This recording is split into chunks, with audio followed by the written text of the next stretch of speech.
Question ഇതാണ്. മൗലിക കടമകളെക്കുറിച്ച് ശുപാർശകൾ നൽകുന്നതിനായി 1976 കോൺഗ്രസ് പാർട്ടി രൂപീകരിച്ച കമ്മിറ്റി. മൗലിക കടമകളെക്കുറിച്ച് ശുപാർശകൾ നൽകുന്നതിനായി 1976 കോൺഗ്രസ് പാർട്ടി രൂപീകരിച്ച committee. Options: Raja Mannar committee, Punchhi committee, Malhotra committee, Swaran Singh committee. Answer എന്ന് പറഞ്ഞിരിക്കുന്നത് option D, Swaran Singh committee ആണ് മൗലിക കടമകളെ പറ്റിയിട്ട് ശുപാർശ ചെയ്യാൻ വേണ്ടിയിട്ട് തീരുമാനിച്ചിരിക്കുന്ന കോൺഗ്രസ് കമ്മിറ്റി. ഇത് രൂപീകരിച്ച വർഷം 1976 ആണ്. ഒരു 12 അംഗ സമിതിയായിരുന്നു ഇതെന്ന് ഓർത്തു വെച്ചേക്കുക. ഇനി സപ്രൂ കമ്മിറ്റി ആണ് DPSP റിലേറ്റ് ചെയ്തിട്ടുള്ള കാര്യങ്ങൾ, അതായത് നിർദ്ദേശക തത്വങ്ങൾ ഭരണഘടനയുടെ ഭാഗമാക്കാൻ നിർദ്ദേശിച്ച കമ്മിറ്റി ആണ് സപ്രൂ കമ്മിറ്റി. പുഞ്ചി കമ്മിറ്റി അഥവാ പുഞ്ചി കമ്മീഷൻ എന്ന് പറഞ്ഞിരിക്കുന്നത് കേന്ദ്ര സംസ്ഥാന ബന്ധങ്ങളെക്കുറിച്ച് പഠിക്കാൻ കേന്ദ്ര സർക്കാർ 2007 നിയമിച്ച കമ്മിറ്റി ആണ് പുഞ്ചി കമ്മിറ്റി എന്ന് പറഞ്ഞിരിക്കുന്നത്. അതായത് സെൻറ്റർ സ്റ്റേറ്റ് റിലേഷനെ പറ്റിയിട്ട് പഠിക്കാൻ വേണ്ടിയിട്ട് നിയോഗിച്ച കമ്മിറ്റി ആണ് പുഞ്ചി കമ്മിറ്റി. മദൻ മോഹൻ പുഞ്ചി ആണ് ഇതിൻ്റെ അധ്യക്ഷൻ എന്ന് പറയുന്നത്. അടുത്തത് രാജാ മന്നാർ കമ്മിറ്റി എന്നത് 1969 രൂപീകരിച്ച കമ്മിറ്റി ആണ് രാജാ മന്നാർ കമ്മിറ്റി.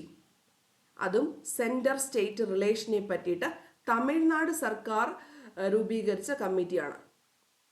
ആര് രൂപീകരിച്ചാണ്? തമിഴ്നാട് രൂപീകരിച്ചതാണ്. സെൻറ്റർ സ്റ്റേറ്റിനെ പറ്റിയിട്ട്, അതായത് കേന്ദ്രത്തെ പറ്റിയിട്ടും സംസ്ഥാനത്തെ പറ്റിയിട്ടും പഠിക്കാൻ വേണ്ടിയിട്ട് നിയോഗിച്ച, തമിഴ്നാട് സർക്കാർ നിയോഗിച്ച കമ്മിറ്റിയുടെ പേരാണ് രാജാ മന്നാർ കമ്മിറ്റി. മൽഹോത്ര കമ്മിറ്റി എന്നത് 1993 കേന്ദ്ര സർക്കാർ നിയോഗിച്ച കമ്മിറ്റി ആണ് Malhotra committee. Related to insurance മേഖലയുമായി ബന്ധപ്പെട്ട കമ്മിറ്റി ആണ് മൽഹോത്ര കമ്മിറ്റി. ഇൻഷുറൻസുമായി ബന്ധപ്പെട്ട കമ്മിറ്റി മൽഹോത്ര കമ്മിറ്റി.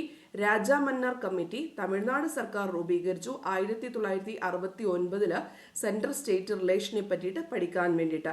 2007 പുഞ്ചി കമ്മീഷനെ രൂപീകരിച്ചു. അതും സെൻട്രൽ സ്റ്റേറ്റ് റിലേഷനെ പറ്റിയിട്ട് പഠിക്കാൻ വേണ്ടിയിട്ട് നിയോഗിച്ച കമ്മിറ്റി ആണ്. അടുത്ത ക്വസ്റ്റ്യൻ: ഇന്ത്യൻ പാർലമെന്റിന്റെ സംയുക്ത സമ്മേളനം വിളിച്ചു ചേർക്കുന്നത് ആര്? ഓപ്ഷൻസ്: പ്രധാനമന്ത്രി, രാഷ്ട്രപതി, ഉപരാഷ്ട്രപതി, Lok Sabha speaker. Answer option B, രാഷ്ട്രപതിയാണ് പാർലമെന്റിന്റെ സംയുക്ത സമ്മേളനം വിളിച്ചു ചേർക്കുന്നത്. പാർലമെന്റിന്റെ സംയുക്ത സമ്മേളനത്തിന് അധ്യക്ഷം വഹിക്കുന്നതാണ് ലോക്സഭാ സ്പീക്കർ എന്ന് പറയുന്നത്. അധ്യക്ഷം വഹിക്കുന്നത് ലോക്സഭാ സ്പീക്കർ, സംയുക്ത സമ്മേളനം വിളിച്ചു ചേർക്കുന്നത് രാഷ്ട്രപതി. ഇതുമായി ബന്ധപ്പെട്ട ആർട്ടിക്കിൾ 108 വരുന്നത്. 108 സംയുക്ത സമ്മേളനത്തെ പറ്റിയിട്ട് പ്രതിപാദിച്ചിരിക്കുന്നത്. ഇന്ത്യൻ പാർലമെന്റിൽ സംയുക്ത സമ്മേളനം വിളിച്ചു ചേർക്കേണ്ട അവസ്ഥ എന്നത് ഒരു ബില്ലിനെ സംബന്ധിച്ച് ലോക്സഭയും രാജ്യസഭയും തമ്മിൽ തർക്കമുണ്ടാകുമ്പോൾ അത് പരിഹരിക്കാൻ വേണ്ടിയിട്ടാണ് സംയുക്ത സമ്മേളനം വിളിച്ചു ചേർക്കുന്നത്. ഒരു ബില്ലിനെ സംബന്ധിച്ച് ലോക്സഭയും രാജ്യസഭയും തമ്മിൽ തർക്കമുണ്ടായാൽ അത് പരിഹരിക്കാനാണ് ഇത് വിളിച്ചു ചേർക്കുന്നത്. ലോക്സഭാ സ്പീക്കറുടെ അഭാവത്തിൽ അധ്യക്ഷത വഹിക്കുന്നത് ഡെപ്യൂട്ടി സ്പീക്കറാണ്. ഡെപ്യൂട്ടി സ്പീക്കറാണ് ലോക്സഭാ സ്പീക്കറിന്റെ അഭാവത്തിൽ അധ്യക്ഷം വഹിക്കുന്നത്. ഇനി ഡെപ്യൂട്ടി സ്പീക്കറിന്റെയും അഭാവത്തിൽ രാജ്യസഭയുടെ ഡെപ്യൂട്ടി ചെയർമാനാണ് അധ്യക്ഷത വഹിക്കുന്നത്. ലോക്സഭാ സ്പീക്കർ അധ്യക്ഷം വഹിക്കുന്നു. ലോക്സഭാ സ്പീക്കറിന്റെ അഭാവത്തിൽ ഡെപ്യൂട്ടി സ്പീക്കർക്ക് അധ്യക്ഷത വഹിക്കാം. ഡെപ്യൂട്ടി സ്പീക്കറിന്റെ അഭാവത്തിൽ രാജ്യസഭയുടെ ഡെപ്യൂട്ടി ചെയർമാനും അധ്യക്ഷത വഹിക്കാവുന്നതാണ്. ഇനി ഇതിന്റെ ക്വാറം എന്ന് പറഞ്ഞിരിക്കുന്നത്, സംയുക്ത സമ്മേളനത്തിന്റെ ക്വാറം എന്ന് പറഞ്ഞത് ലോക്സഭയുടെയും രാജ്യസഭയുടെയും ആകെ അംഗങ്ങളുടെ 10% കാര്യം ഓർത്തു വെച്ചേക്കണം. ഇനി കൂടാതെ ഇതിനകത്ത് ബില്ലുകൾ പാസ്സാവാൻ വേണ്ട ഭൂരിപക്ഷം എന്ന് പറഞ്ഞിരിക്കുന്നത് കേവല ഭൂരിപക്ഷമുണ്ട് എങ്കിൽ മാത്രമേ സംയുക്ത സമ്മേളനം മൂലം ഒരു സമ്മേളനം വിളിച്ചു ചേർത്ത് കഴിഞ്ഞാൽ ആ ഒരു ബില്ല് പാസ്സാവണമെങ്കിൽ കേവല ഭൂരിപക്ഷം ഉണ്ടായിരിക്കേണ്ടതാണ്. ഇതിന് ആരുടെ നടപടിക്രമങ്ങൾ എന്ന് ചോദിച്ചു കഴിഞ്ഞാൽ ലോക്സഭയുടെ റൂളും നടപടിക്രമവും ആണ് പാലിക്കുന്നത്. സംയുക്ത സമ്മേളനത്തിന് ലോക്സഭയുടെ റൂളും നടപടിക്രമവും ആണ് പാലിക്കുന്നത്.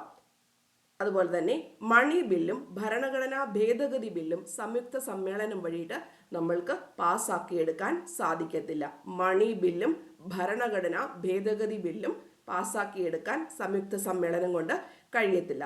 ഇതുവരെ 4 ടൈമിലാണ് ലോക്സഭയും രാജ്യസഭയും തമ്മിലുള്ള തർക്കം പരിഹരിക്കാൻ വേണ്ടിയിട്ട് സംയുക്ത സമ്മേളനം വിളിച്ചു ചേർത്തത്. പക്ഷേ 4ാമത്തെ സമ്മേളനം വിളിച്ചു ചേർത്തിട്ടുണ്ട് എങ്കിലും അത് പാസ്സാക്കിയിട്ടില്ല.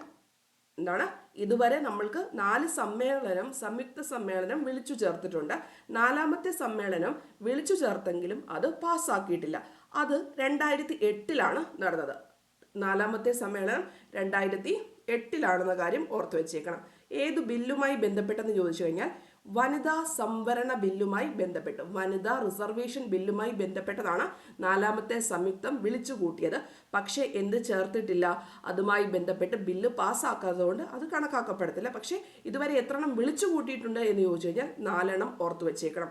ആദ്യത്തേത് 1961 ഫസ്റ്റ് സമ്മേളനം നടന്നത്.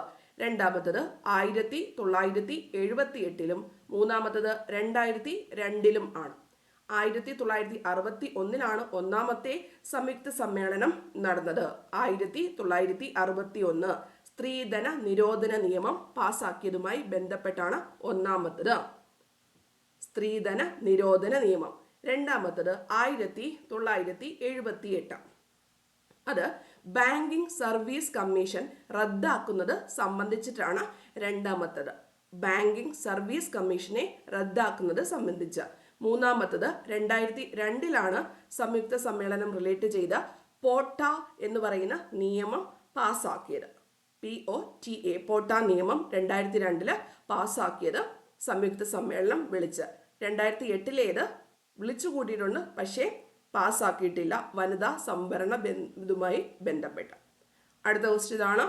1947 ഐക്യ കേരള കൺവെൻഷൻ നടന്നത് എവിടെയാണ്? ഐക്യ കേരള കൺവെൻഷൻ 1947 നടന്നത് ഓപ്ഷൻ എ തൃശ്ശൂരിൽ ആണ്.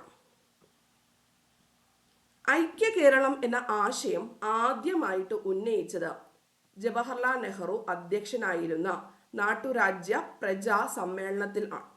1928 ഐക്യ കേരളം എന്ന ആശയം ആദ്യമായിട്ട് ഉന്നയിച്ചത് 1928 ഒരു നാട്ടുരാജ്യ പ്രജാ സമ്മേളനം എറണാകുളത്ത് വന്നിട്ടുണ്ടായിരുന്നു. ആ ഒരു ടൈമിലുമുണ്ട്.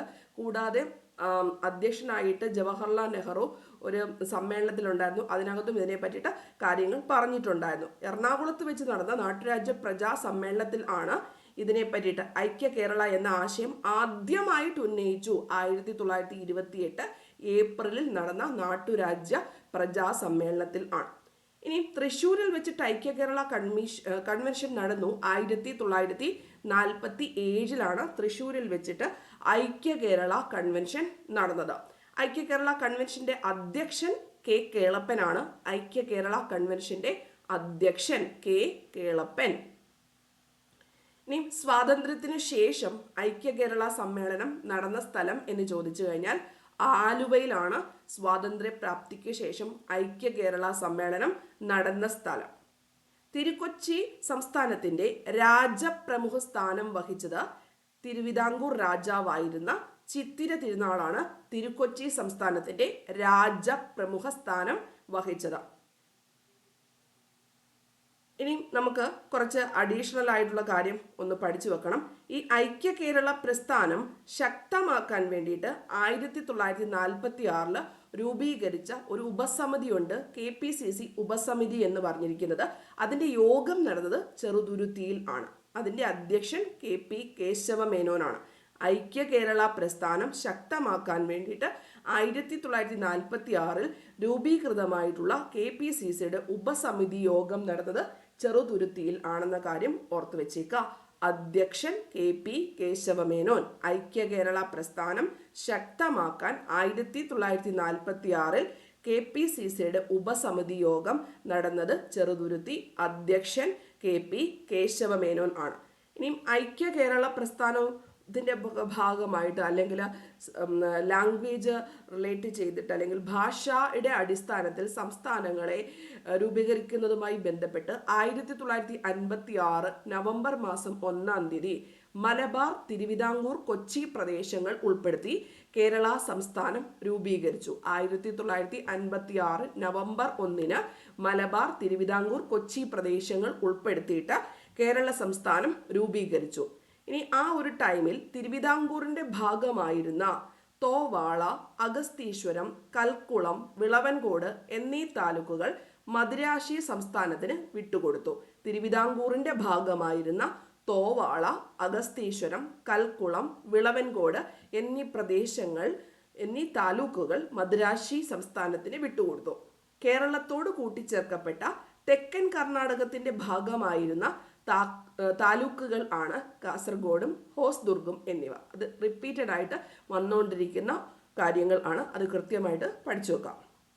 അടുത്തത്, സമത്വ സമാജം എന്ന സംഘടന സ്ഥാപിച്ച സാമൂഹിക പരിഷ്കർത്താവ്. ശ്രീനാരായണ ഗുരു, സഹോദരൻ അയ്യപ്പൻ, ചട്ടമ്പി സ്വാമികൾ, വൈകുണ്ഠസ്വാമികൾ. Answer option D. സമത്വ സമാജം സ്ഥാപിച്ചത് 1936 വൈകുണ്ഠസ്വാമികൾ ആണ്. ജാതി ചിന്ത നിലനിന്നിരുന്ന കാലത്ത് മനുഷ്യരെല്ലാം സമന്മാരാണെന്ന ബോധം സൃഷ്ടിക്കുന്നതിനായി രൂപീകരിച്ച പ്രസ്ഥാനം ആണ് സമത്വ സമാജം എന്ന് അറിയപ്പെടുന്നത്. 1836. അപ്പൊ ഇത് രൂപീകരിക്കപ്പെട്ട സ്ഥലം കന്യാകുമാരി ജില്ല, തമിഴ്നാട്, ശുചീന്ദ്രം എന്ന് പറയുന്ന പ്രദേശത്താണ്. ഏത് പ്രദേശത്താണ്? ശുചീന്ദ്രം എന്ന് പറയുന്ന പ്രദേശത്താണ് ഇത് രൂപീകരിച്ചത്. സമത്വ സമാജം രൂപീകരിച്ചത് വൈകുണ്ഠസ്വാമികള് 1836. ഇനി വേല ചെയ്താൽ കൂലി കിട്ടണം എന്ന മുദ്രാവാക്യം മുഴക്കിയത് ആരെന്ന് ചോദിച്ചു കഴിഞ്ഞാൽ വൈകുണ്ഠസ്വാമികൾ എന്ന കാര്യം ഓർത്തു വെച്ചേക്കുക. വേല ചെയ്താൽ കൂലി കിട്ടണം എന്നത് വൈകുണ്ഠസ്വാമികളുടെ മുദ്രാവാക്യം ആണ്. ഇനി മേൽമുണ്ട് സമരം 1822 നേതൃത്വം നൽകിയത് വൈകുണ്ഠസ്വാമികളാണ്. 1822 മേൽമുണ്ട് സമരം നേതൃത്വം നൽകിയത് വൈകുണ്ഠസ്വാമികളാണ്. ഇനിയും ആ ഒരു സമരമാണ് 1859 ചാന്നാർ ലഹളയ്ക്ക് പ്രചോദനം ആയത്. മേൽമുണ്ട് സമരം ആണ് തിരുവിതാംകൂറിൽ നടത്തിയ ചാന്നാർ ലഹളയ്ക്ക് പ്രചോദനം നൽകിയതെന്ന കാര്യവും നിങ്ങൾ ഓർത്തു വെച്ചേക്കണം. തിരുവിതാംകൂർ രാജാവിനെ അനന്തപുരിയിലെ നീചൻ എന്ന് വിശേഷിപ്പിച്ചത് വൈകുണ്ഠസ്വാമികൾ. തിരുവിതാംകൂർ രാജാവിനെ അനന്തപുരിയിലെ നീചൻ എന്ന് വിശേഷിപ്പിച്ചു. കൂടാതെ തിരുവിതാംകൂർ ഭരണത്തെ കരിനീച ഭരണം എന്ന് വിശേഷിപ്പിച്ചു. തിരുവിതാംകൂർ ഭരണത്തെ കരിനീച ഭരണം എന്നും ബ്രിട്ടീഷ് ഭരണത്തെ വെണ്ണീച ഭരണം എന്നും വിശേഷിപ്പിച്ചത് വൈകുണ്ഠസ്വാമികൾ ആണ്. ജാതി ഒന്ന്, മതം ഒന്ന്, കുലം ഒന്ന്, ദൈവം ഒന്ന്, ലോകം ഒന്ന് എന്ന പ്രസ്താവിച്ചത് വൈകുണ്ഠസ്വാമികൾ ആണ്. ജാതി ഒന്ന്, മതം ഒന്ന്, കുലം ഒന്ന്, ദൈവം ഒന്ന്, ലോകം എന്ന് പ്രസ്താവിച്ചത് വൈകുണ്ഠസ്വാമികൾ ആണ്. അപ്പൊ അത്രയും കാര്യങ്ങൾ നിങ്ങൾ കൃത്യമായിട്ട് തന്നെ പഠിച്ചു വെക്കുക. അപ്പൊ ശരി, താങ്ക് യു.